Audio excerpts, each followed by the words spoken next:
All right, to Go for CEO channel, welcome back. But hey, have you ever thought how you can go from six-figure losses in business to seven-figure profits? Well, this gentleman, after you subscribe to the channel, by the way, this gentleman, Matt Putra, is the CFO who makes the math work. Matt Putra, thank you so much for coming to the Go for CEO channel. We love that you have founded 8X, a fractional CFO firm working with e-commerce, CPG companies all over the world. Thank you so much for being on the Go for CEO channel. How are you? I'm great, man. Thank you so much for having me. That was a great intro, by the way. Awesome, brother. Well, yeah, we're trying to captivate people, right? In audience, Go for CEO community. Stay tuned. This is going to be a great conversation.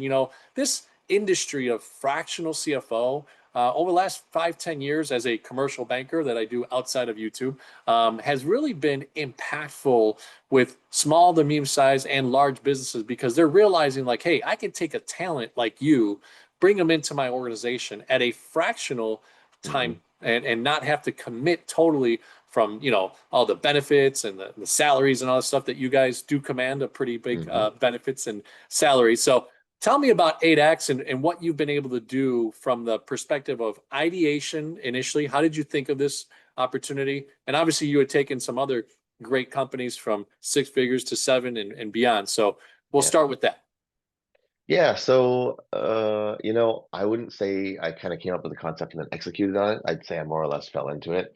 Um, I was a CFO of a private equity group, and a very good friend of mine had a e-commerce business, and he said, "Hey, like, we're struggling with cash flow and a bit of margin, and can you help us for a little bit?"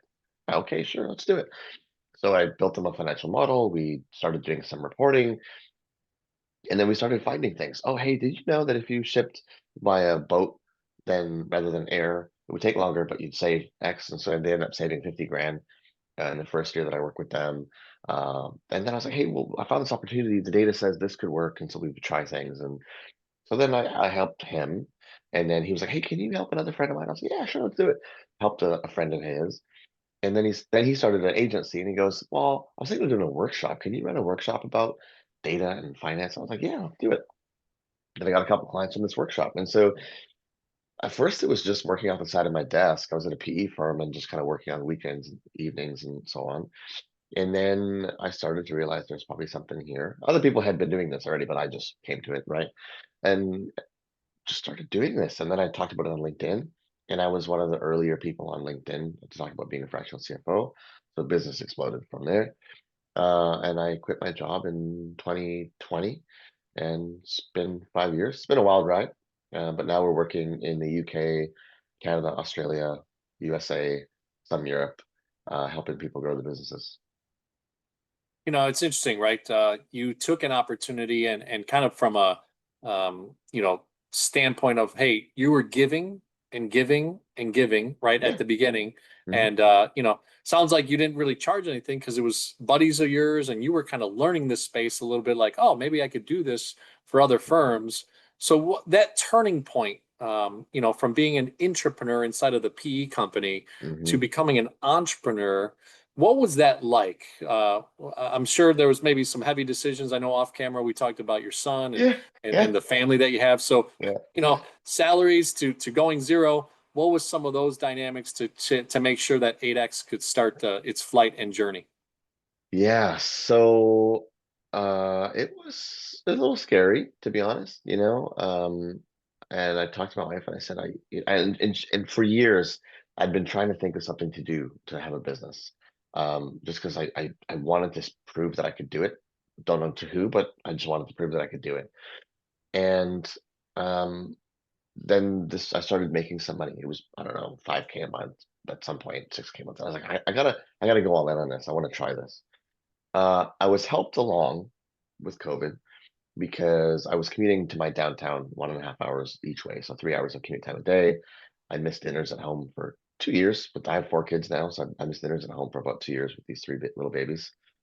And then COVID happened, and I got all this time back, and I was like, "Oh, this is what I'm missing," and I can't go back to that. So we said, "Let's try this," and we looked at our bank, and we said, "When the money gets to here, we're gonna move to like Colombia or Buenos Aires or somewhere very cheap to live, and then refigure it all back out and then come back if that worked. And as it turned out, I replaced my income in about 3 months. I doubled it about 6 months after that, and it hasn't always stayed doubled, as you know, in business. But yeah, it was pretty scary, but it came back pretty fast, to be honest. Well, that's an interesting twist. I haven't heard someone that said that they'd move out of where they were. So where were you with that PE company? And Yeah, gosh, man, 3 hours of your life community is no easy task. And God yeah, bless you for doing that. But yeah. that obviously spurred under the saddle to be able to get this going on 8X. So what Mhm. was that like? Did you actually then end up moving to one of these outside countries to No, establish yourself, or? no, the money worked. So Okay. so we live in Vancouver, Canada, and it's like other places in the US. Some of them are very expensive. It's expensive here. And I just said, look, I have to try this. I can't go the rest of my life just working for somebody. I want more flexibility. I want to travel. I want to work. I want to, all these things. My wife, luckily, she's as crazy as I am, to be honest. Like, this would not work without her. I have friends who are entrepreneurs, and they're sitting on piles of cash, and they're between the two of them, the dynamic is that they can't try something, right? And my wife was always like, try it. If we Do have it, to do it. move, she's like, Yeah. just fucking go. If we have to move, I'll move. If we got to go to wherever cheap, we got to go to Bali for a year to live really cheap, I'll do it. All of it's fine. So to her credit, this would not work without her. But we didn't end up having to move. Like, my income went up very quickly from when I started. And probably not everybody's story, but for us, it worked out really well. And then we've had some hard times and some months where there was losses and things since then, but it's worked out. Yeah, no, and it's interesting, right? So you go from that perspective of an entrepreneur, which I think Yeah. that's what was really propelling you, right? A lot of people don't realize that as they're working for someone, they've always had this itch, this Yep. thing, or within the company, which is okay if you stay in it, but you owned it. Like, it seemed like you were already kind of owning your position, owning your way that you did business. So, all Yeah. right, now the first few months, you said in the first 60 to 90 days, you'd already had obviously this kind of side gig, side hustle Yep. scenario where you helped a Yep. couple friends. What was that transition like? And then how did you start to figure out the name of the company, the way Oh that you yeah. were going to go to market? Did you just Yeah. use the network of those two initial side hustle Yeah. scenarios to then flourish to referrals? What were some of those dynamics? Yeah. I didn't I wouldn't say that I planned a lot. I just sort of leaned into what was working. And on the name side, I'm a very bad namer. If you were to ask me to come up with a name for something right now, I would fail. So I was reading something on Instagram probably, and there was a Japanese proverb that said fall 7 times, stand up eight. And I was like, oh sweet, that my name is fucking eight. And I don't and then I was, oh, my name is 8X because it's the eighth time. And I was like, this is like entrepreneurship because you keep trying to figure this out. And then that last time it finally works. So like fall 7 times, stand up eight, that's the name. And then it's like stick a pin in it. I'm never talking about the name again. So that's how the name happened. And then in terms of go to market, dude, like like I said, I did a workshop with a friend, and then he's like, "Hey, you should post on LinkedIn." And I was like, "All right, cool, post on LinkedIn." And I just said, "Hey, the early days, the first year was all about just being helpful. So if you have this problem, try this step, 1, 2, 3 steps. To calculate your gross margin, you add this and you exclude that. To figure out what your net margin after all variable expenses are, you here's a spreadsheet, fill it in." And I just was helpful for a year, and I got so much business. I would say I grew. I mean, I don't know what I grew to exactly, but probably from 5K a month to roughly whatever 600, 700 grand a year in revenue in that first year, the run rate, and basically all from LinkedIn. And people would be DMing me, "Hey, can you do this for me?" Yeah, great. And my close rate was 50% that first year, probably. Um, and so there was no go-to-market planning. There was no like brands research. I just threw shit at the wall and tried to figure it out. And I did a bunch of dumb stuff too. Like, we tried advertising once. There was like a there was a COVID loan in Canada, and I was like, "Oh, I could help people get this loan." And so we did some ads, and I got like, I don't know, 500 leads, and I worked 12 hours a day trying to figure it out. And it was the worst thing I ever did because it was like I hated the work, very low margin. people were, anyway, so we just tried stuff, right? Yeah. Um, and that's how I got to this point, basically. Just, well, we got more strategic 2 years ago, sure, but like honestly, muddling through, trying it out, asking people who are smarter than me, you know. Now, did you already from that seminar that you did with your buddy that kind of transitioned the Hmm. mindset of it, Yeah, was it a clean break within 3 months of the PE, or did you kind of transition slowly and great then pick question. up business? Yeah, it was slowly. So I gave them notice in, I believe, September of 2020. And I said, hey, I have to do this. Sorry. And they said, we knew you'd do it at some point, so we're not surprised. Okay, great. So they said, I was like, how much time do you want? And they said, how much time do you need? And I said, well, 6 months sounds okay. They're like, yeah, we can work with that. So over 6 months, we would go 2 months and then I'd drop a day and another month and I'd drop. So I kept just dropping days every month. At the end of the 6 months, I dropped all my days. But it would be the 30th. And I'm like, oh shit, I'm dropping a day next month, but I haven't got a client for that day yet. Like, well, how am I going to make that money? And I don't know, I just kept posting on LinkedIn, trying to be helpful and be nice, right? And I would drop a day and I'd sign a client, and I'd drop a day and I'd sign a client. And I was like, what the fuck? This is sorry, but I was like, this is nuts. You could just get work from being helpful and working hard. So it just worked out, I mean, surprisingly, and it's somehow still working out. Well, it's the spirit of entrepreneurship, right? Is sometimes just throwing spaghetti on the wall and something sticks, right? Yeah. Sometimes it's having a really good process. I'm not a big astrological guy, but I remember talking to a guy a couple of weeks ago, and he was telling me about like, depending on when you were born, there's some things that are attributes and things that maybe, that are your background, your parents, all that type of stuff, the environment that you learn, right? Yeah. So, some people are structured and some people aren't. And I kind of gravitate to you as like sometimes I just throw stuff on the wall and it starts to work, and you're like, okay, well, I'll keep on doing that, right? Like that's where I want to stay on to. So interesting. Well, I love the 6 month process. A lot of people's, Mhm. cut the cord and go on their own and sometimes hurt themselves a little bit. And they Totally. recover sometimes. But I love that you were able to have communication with your PE company, tell them, hey, this is my perspective. Here's what my goals are. And then they Mhm. worked with you for a 6 month out transition. So now, Yep. how did you start billing, right? Because obviously you had a salary and you were paid Sure. what you were worth in some sort of metric from an Yep. HR perspective for the PE company. When you went on your own, were you doing retainers? Did you start to do hourly? Were you Yep. saying like, hey, I need a monthly stipend? Like what was the Yep. way that you modeled the revenue cycle for you? Great question. So the only thing that I knew I wouldn't do is do hourly. I've never done hourly. I will never do hourly. We don't do it. Well, almost very, very rarely, unless it's like $1,000 or $2,000 an hour. So there's that. That doesn't happen very much. So the only thing I could promise myself was I would never replace like an hourly job like thing. So I said, what is something that is a no-brainer for someone to pay to get the help that I'm talking about? I started off billing people $500 a month, and I did a couple hours of work a month for them. And at $500 a month is nothing for someone to part ways with. So it got me a lot of yeses early on. Um, the first that was for the friends, right? $500. And then the first one I billed decent money to was probably $3,000 a month. Um, and then it started going three or no, 1,500. I started 1,500 British pounds a month there in UK. And then it went to 2,000 a month and 3,000 a month. And now, I mean, we have a client now that's 21,000 US dollars a month, right? But I just honestly, for me, I had read enough, I guess, to know that I need testimonials and I need work because I have to just get out there and do the thing. Then I'll get better at the thing. So while I was working, I built this, whatever would get someone to say yes. And then once I rolled out of my job, it was like, okay, I need to make some money, but I still need people to say yes a lot. So, like I say, 1,500 British pounds a month was probably at the time 2,500 Canadian or something like that. So we were probably 2 to 3,000 a month for the next little while.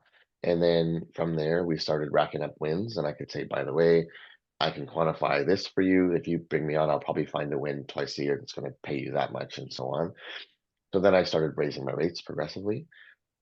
Honestly, probably one of the things I'm worst at is raising my rates appropriately and often. And we we learned that lesson the hard way, still regularly, to be honest. I was told last year even, I said, I'm going to do this, this, and this for you, and you're going to feel this, this, and this way about it. And I said, it's going to cost you, what did I say with them? Uh, $4,000 a month. And they said, no way. I was like, what? What do you mean? They said, there's no way you can do that for 4K. The last person who did it for us was 7K. Fuck. And I was like, honestly, dude, I managed a private equity company that had not a big one, but we had 100 million AUM, assets under management that we managed for investors. We did 500 million in deals. I closed 20 deals all the way across Canada. And I said, I can do what I'm saying I can do. And they said, you know what? Go ahead, but please don't charge us 7 now. And I was like, all right, fine. So I did the job for them for 4K, turned their business around from minus 150,000 a month to 50,000 a month profit within the first 3 to 4 months we work with them. And then I started going, okay, I should probably do some market research to figure out what the fuck people are paying for this thing. So when now we charge appropriately, we're in the rank. It's still between 4 to 10K a month, but depending on the size. So It's interesting. There's a guy named Alex Hermosi that's kind of a guru out there the last year or two. He's really kind 100%. of blown up, and Hmm. he talks about supply and demand, right? Hmm. And you had that freemium model where you're on LinkedIn, you're sharing great content, great value. People Hmm. are intrigued by that. They haven't seen this before, or maybe they were intrigued by just the words that you use and the bars and the graphs or what have you, Hmm. and they started attracting to you, right? But you didn't know. You're like, all right, 500 a month, 1,500 a month. Oh, shoot, 3,000. Oh, wait, people are going to pay more. So Yep. it's interesting how that dynamic works in a kind of a sole proprietor mindset, right? Because you were trading hours for dollars before, and then you Yep. became self-employed, which is basically owning your own job. And now you Yep. started to convert into a business. Yep. So tell us that transition. And obviously, we didn't talk about this offline, but 8X, the brand itself and the company that you built, Hmm. were there also some opportunities that once supply and demand got a little bit out of whack and you needed to charge more, did you ever bring on anybody else? Do you sub Oh some yeah. stuff out or? No, I have 25 staff now. Okay. But so how we transitioned, I would say, from yeah, a job to a business it was bumpy. So I am very good at strategy, high level thinking, and I bet you're the same as a commercial banker. And so I can talk to somebody, I can go, well, I know where your problems are, and I generally know how to fix them. I'm old now too, so it's kind of like been around the block, right? So I'm good at that. What I'm not good at is regular, boring, routine things that are still important, but like they just, on the first of the month you have to do this, and the 10th you have to send their. I'm not good at that stuff. So that started breaking for me. I would miss deadlines with clients on the easy things, but they would get a pass because we were still knocking out of the park on the hard things. Then I was like, okay, we got to do this well. So I should probably hire somebody, right? So I was like, well, let's find a Canadian kid who can be an analyst and make reports. So I hired a kid that I sort of knew, second hand, third hand connection. The guy, well, I shouldn't, I guess it was bumpy. I'm not an awesome people manager. And it was pretty bumpy. And I didn't create enough structure for this person for them to succeed. And so there was a day where I was traveling and um, it was midnight where I was, and I had a client call at 4 a.m. because of the time zone thing. And I texted him, it was whatever time, 9 a.m. for him. Texted him, I was like, hey, all the reporting ready? He goes, yep, sweet. Go to bed for a couple hours, wake up, reporting's not done. Heck. Anyway, and again, structure, it's my fault. So then I said, I am not going to be able to do the structure thing because I'm not good at that. So I got to find someone who knows what to do and how to make structure. So I hired a guy named John. And when John came on, I said, here's how I want things to work.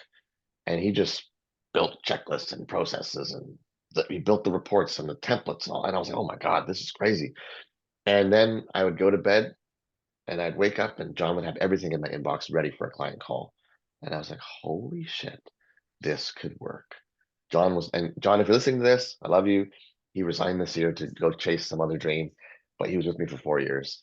We wouldn't have a business without him. And from there, I was like, wow, this could be a thing because now I don't have to do everything.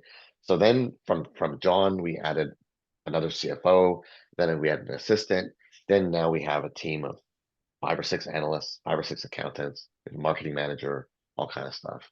But with that first A player, to me, opened my eyes to what could really get done. Yeah, and that's the scariest part, right? To a lot of people have this talent, baking cookies to being a CFO and knowing Exactly. numbers. You think, oh, I'm the thing. And really, to become a business, you have to be able to bring and attract those Yes. talents so that it could stop the gaps that you had, right? As you Yes. said, strategy is kind of your competency, your high level thing, but Hmm. punctuation and knowing how to cross the T's and dot the I's every I'm single so time bad. may not be as strong, right? So No. it's an interesting dynamic. So all right, so organizationally, you start to grow, you bring on a talent, and you start to see, oh, I could stretch this, right? So Hmm. what were some of the things that you battled from a growth perspective?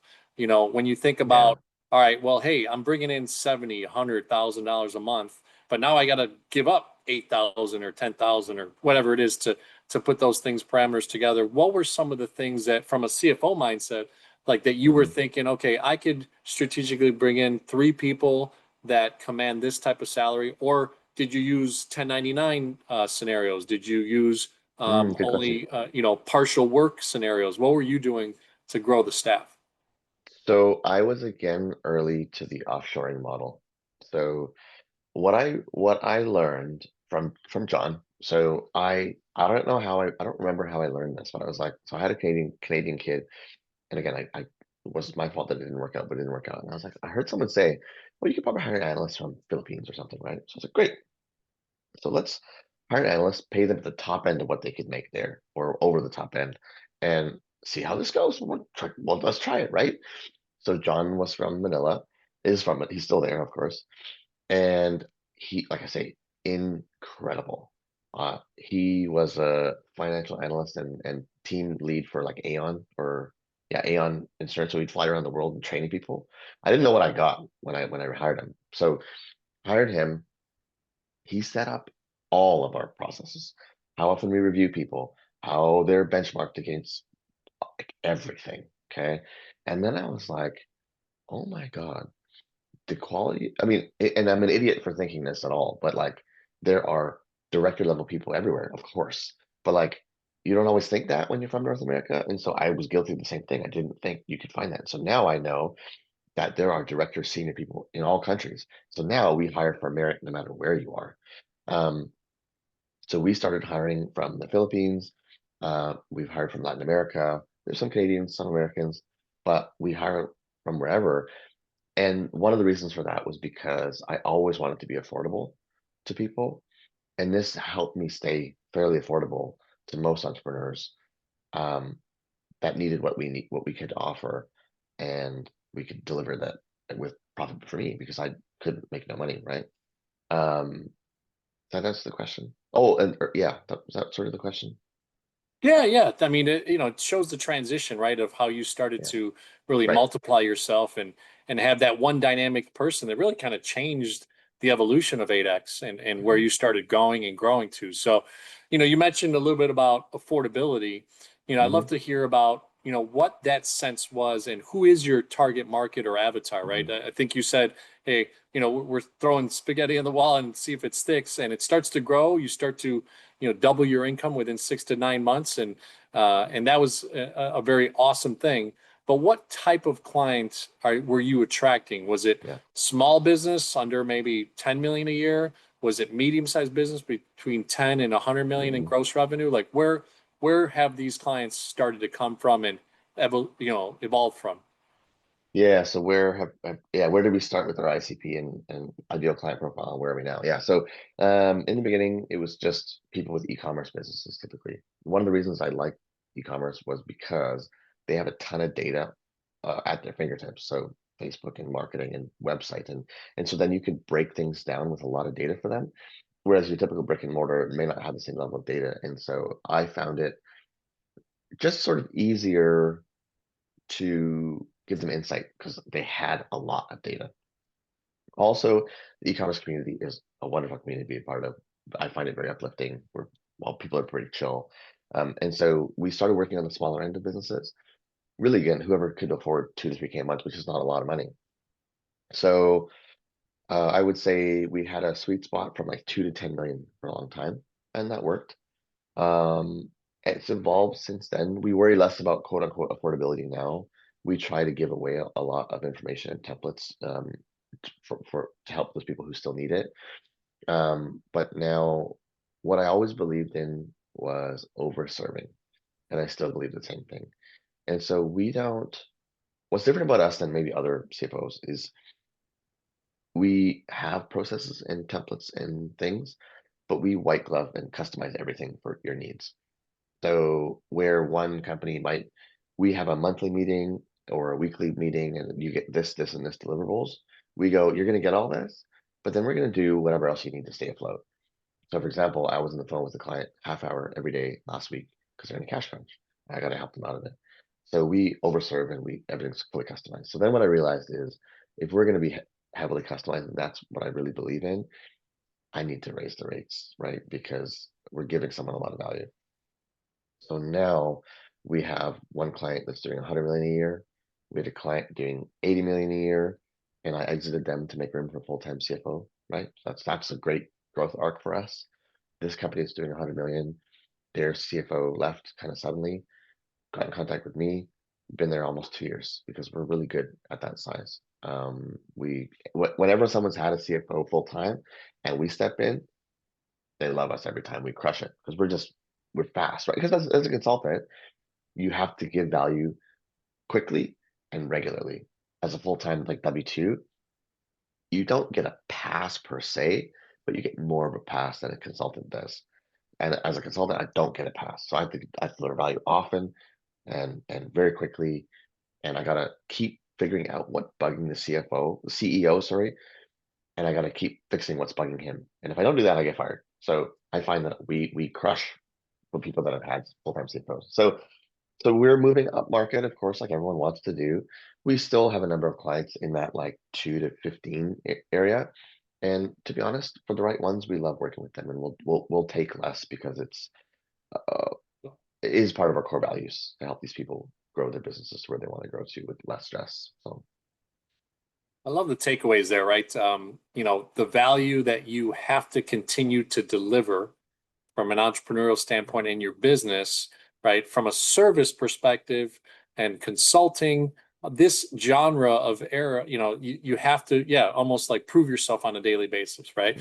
Because yeah, it is a line item that they could easily X out if they really wanted to. But it's obviously 8X and your value and the leadership that you provide to the clients that you have is that extreme value on a daily basis. Now, from a team standpoint, I'm going to track it back a little sure. bit.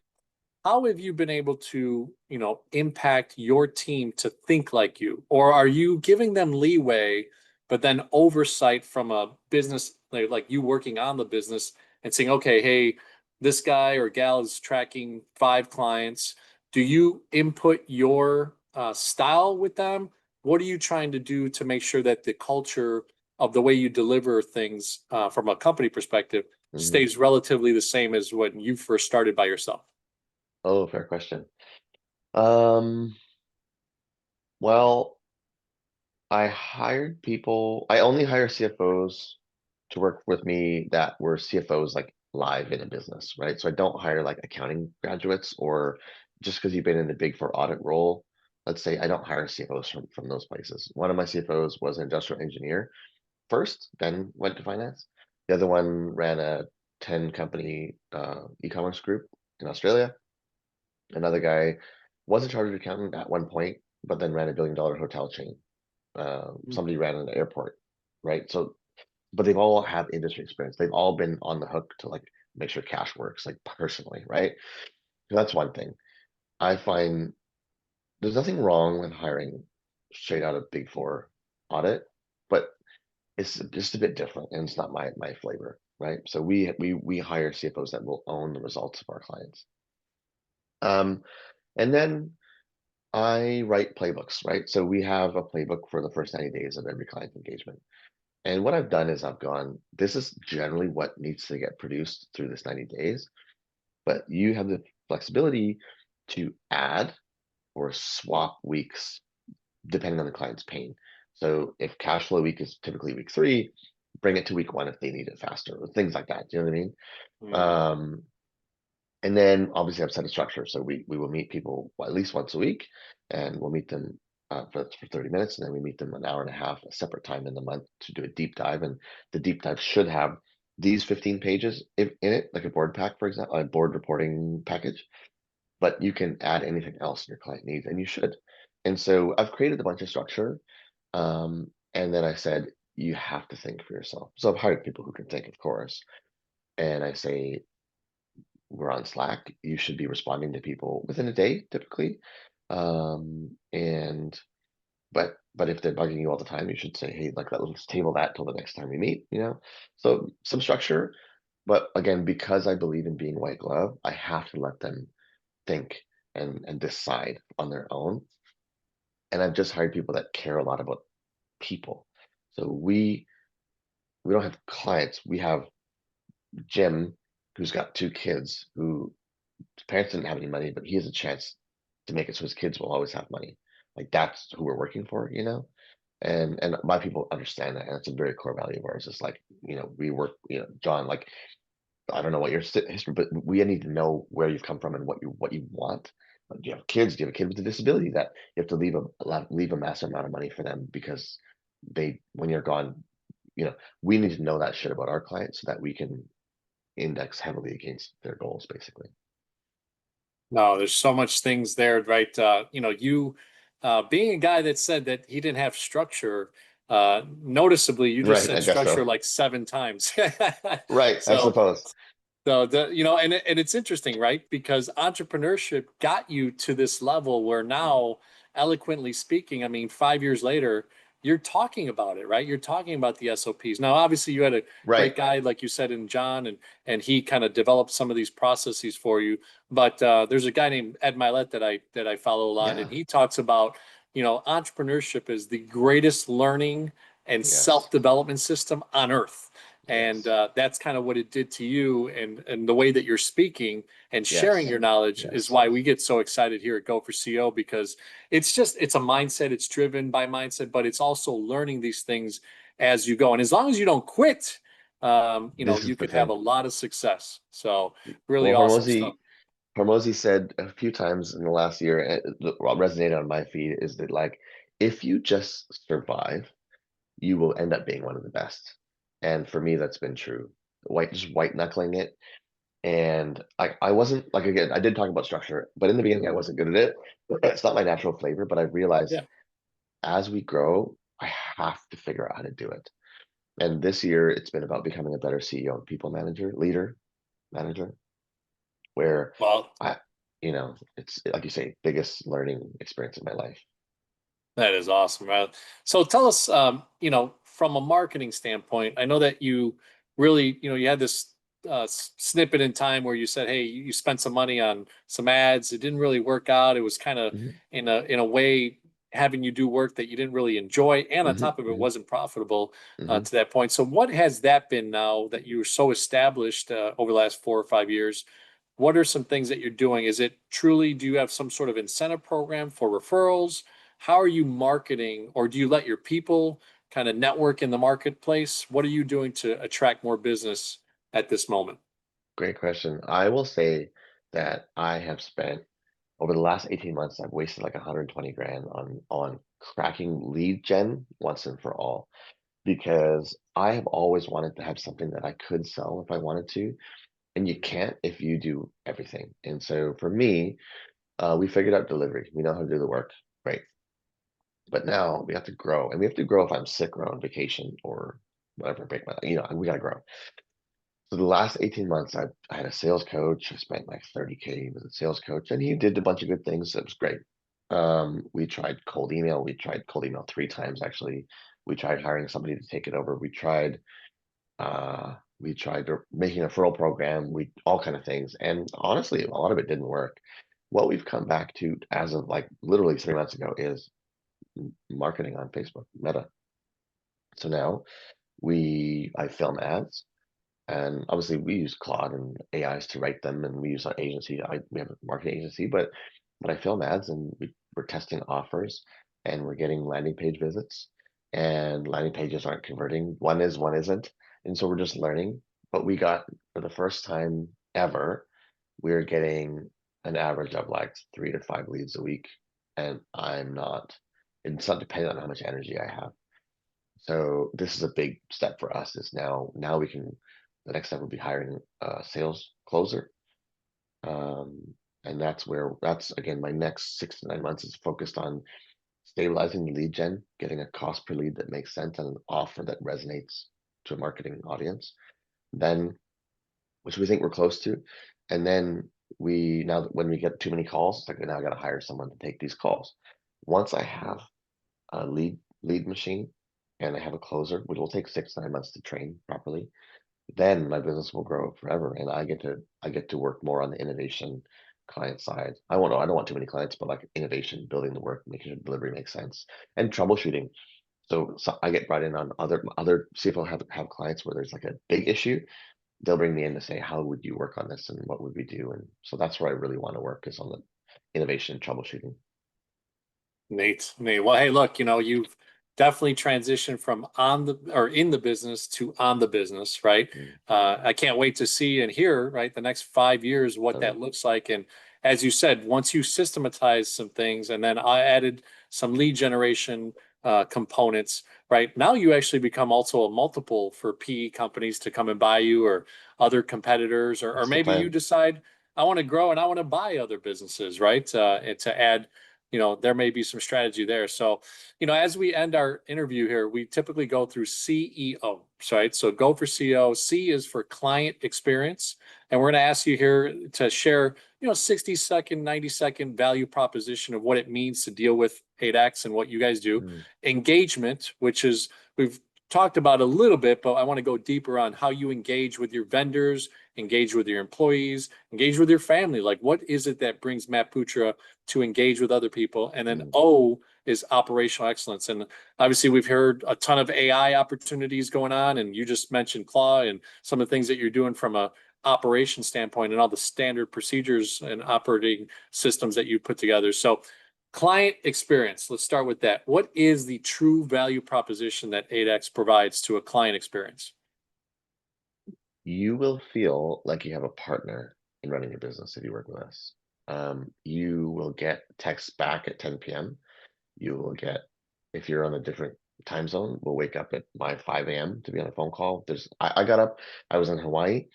I was up at 1 a.m. sitting in the hallway on a call because their investors needed something, right? You will feel like you have a partner, not a consultant who you can't reach half the time. And of course, we're very, very good at finance. So if you want a partner in your growth who's awesome at finance, that's what you're going to feel like. Boom. All right. Awesome. Awesome. So, how about engagement? We didn't touch on it too much, but are you doing anything with your employees? Do you do maybe a quarterly, getaway? Do you do retreats with your clients? What are some ways that you engage with the people that you do day-to-day business with? Yeah, so for certain clients, we visit them regularly. So I was going to London every 3 months for the last 3 years. And again, they've just exited to a massive market player and they brought in a full-time CFO, so I don't go there now. But I actually have two people from Buenos Aires here this week, my two senior team members. We're doing our offsite. But yeah, we just try to get together, ideally in person once a year, and then we do virtuals like quarterly. Nice, nice. Well, I really enjoy that. I mean, I think a lot of times that E component is a differentiator, right, for Mhm. companies. And the ones that last have that engagement between vendors, That's a good point. suppliers, employees, even family, like bringing family Mm. around and your kids. I know some people out there that bring their sons, right, to events, and then they get to engage, and that humanizes you as a CEO Oh, and that's a good founder of a point. company, right? So it's That's a pretty great cool. idea. So last one is operational excellence. So you mentioned Claw and some of the AI tools. What are other things that you're using? If point of reference, maybe an ERP system or some other softwares that you're developed or maybe even internally developing. I want to give you something I just figured out yesterday, and this is awesome. So I am working on my sales motion, and what we know about like ChatGPT is that you can't really tell it I need to work on my sales function, create everything I need to know, because you need to create playbooks and email templates and text templates and then a flow chart, and you need like probably 20 artifacts and the SOPs, all these things, right? So it can't do that. It can tell you you need them all, but you can't sequentially build them. Enter Claude Code. So if anybody is slightest bit techy, just download Visual Studio or even cursor.ai, download that. Go to Claude's website and ask it how to install Claude Code. Do that. Then I want you to do this. Go to ChatGPT, tell it about your business, ask it, let's say, I'm gonna say what I did yesterday. So ask it, what are all the things I need to have a best-in-class sales function for financial services? And it will tell you all the things that you need. Now, put that in a folder on your desktop and you open Claude or Cursor or whatever Visual Studio and you point Claude Code at that directory and you ask it to make a checklist of all the things it has to build. And then you just hit the go button and it will recursively build your entire sales motion playbook. It was running all last night. I was out at the soccer game. It was running all last night. And because Claude Code is like a more or less of a human coder, but you can use it for other shit. So it built email templates. It built the flow charts. It built uh, lead qualification and scoring playbooks. And it built all these things, like 15 things. I haven't reviewed them all this morning, but you can, so Claude, this is massive. So I would have paid a coach $22,000. I got a quote for this, but I did this in 3 hours. And it chugged away for 6 hours on its own. That is, you could do that for your finance department. You could do it for let's customer service. What do I do for customer service? Ask ChatGPT, give it to Cloud Code. It will build all the artifacts that you could possibly need for your customer service department. So that I just figured that out yesterday. Wow. Well, that's mind blowing, my Yeah, friend. I know yeah. a lot of times, I've had a few guests recently talk about AI, and one of the nuances that I've changed is instead of typing things in, I'm trying to talk to it. Yeah. In fact, the interview I just had about an hour ago, we talked about how he calls her Luna, right? And I need to figure out a name for my chat, but I love that it's integrating some other things, and there's so many things out there. It's Mhm. really cool that this community, right, be it on podcasts or newsletters, these types of things, that we're all learning from each other, so that Mhm. these tools can come together and actually become agents for us, and time, Yeah. eliminators per se, right? Like you said, Yep. and now some people are going to get hurt. Maybe that consultant that would have been 30 grand is getting hurt a little bit, but they'll have to transition in some of the ways Yeah, that they they do do. business as well, Yeah. right? So awesome, Matt. Well, hey, we really appreciate you coming on the Go for CEO channel. This was It's awesome. something that we, have strived to do. I'm coming out with a book called The 4A Formula: Untangle Any Cool. Challenge and Think Like a CEO. And from opportunities like this, from my own business entrepreneurship journey, and from my stories, I've been able to develop this book, and super excited to have guys like you to be a part of it. That is part of the wisdom that's downloaded in this book. So, how's the best way to get a hold of you? The website? Are you active on LinkedIn with DMs? What's Yep. some of the ways that if someone sees this and they're like, man, I really want 8X to be my next CFO service, what can they do to connect with you? LinkedIn's perfect. I'm LinkedIn Matt Putra, so MattPutra. You'll find me there. You could go to our website if you wanted, or you could just email me, Matt at 8x.co, EIGHTX.co. But either email or LinkedIn will work. All right, brother. Well, hey, thank you so much for being on the Thank you. GoFCO channel. And by the way, subscribe to the channel. I keep on doing it at the end. I should do more of it at the beginning. But hey, Totally. I hope that you've stayed on. There'll be snippets, right? There'll be some 20, 30, 60, 90-second snippets of Matt's wisdom. And that last part, that last 45 seconds that he shared about this AI tool and how to connect them, ladies and gentlemen, pay attention, take some notes, and actually activate, take Hmm. action on what Matt said, so that you can improve your systematized, process of your business. So, Matt, thanks so much for coming on the Go for CEO channel. Thank you, John. This was awesome.